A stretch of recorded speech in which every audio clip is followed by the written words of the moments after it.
তো কচু পাতা দিয়ে শাক করমু আর কচুর ডাটা দিয়া ভাজি করমু মটর দিয়া কচু ডাটা দিয়া। ও কচু শাক। কচু পাতাটা সিদ্ধ হয়ে গেল, এখন করমু কিটা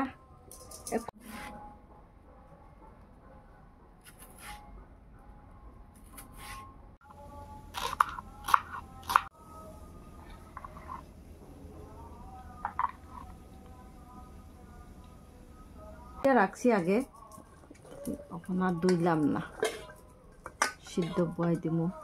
2 বাটি জল দিলাম, এখন বয়াই দিই কচুটা। আবার ডাটাটা সিদ্ধ হয়ে গেছে, সিদ্ধ খেতে অল্প জলের মধ্যে উতরাইলাম, মানে কলাই চুলকাইতো না করি।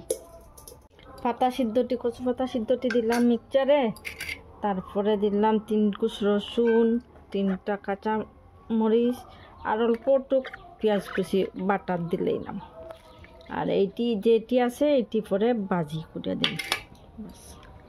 এখন মিক্সচারে মারি। এটা স্যার থেকে বেক করলা, কারেন্ট নাই যে, কারেন্ট নাই কেউ কইছো নি আমারে?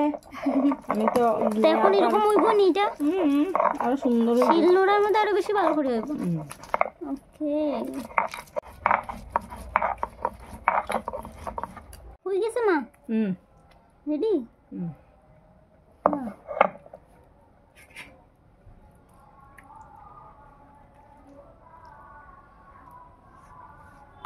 এখন কি করবা?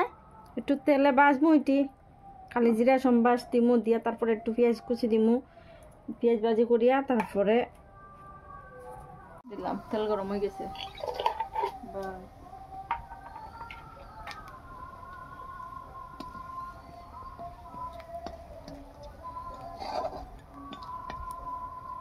পেঁয়াজ কুচিটা দিলাই।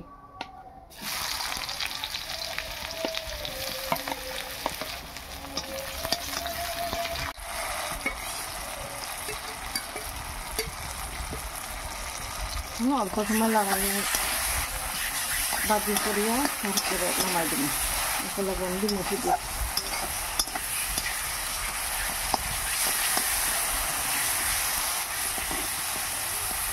অনেক ঠিক দিন।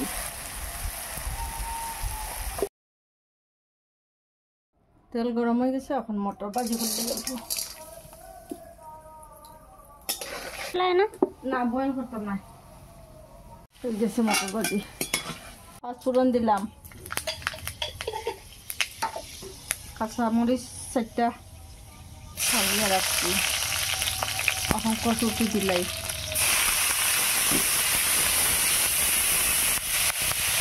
ভাজি মটরটি দিলাম। এখন দিলাম অল্প লবণ,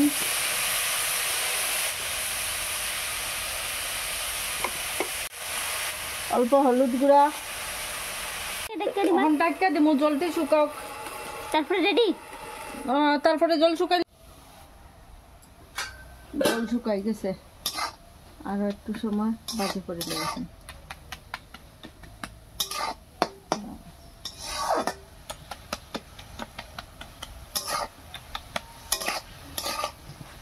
ভাজি করছি, বাস হয়ে গেছে আমার কচুর ডাটা ভাজি।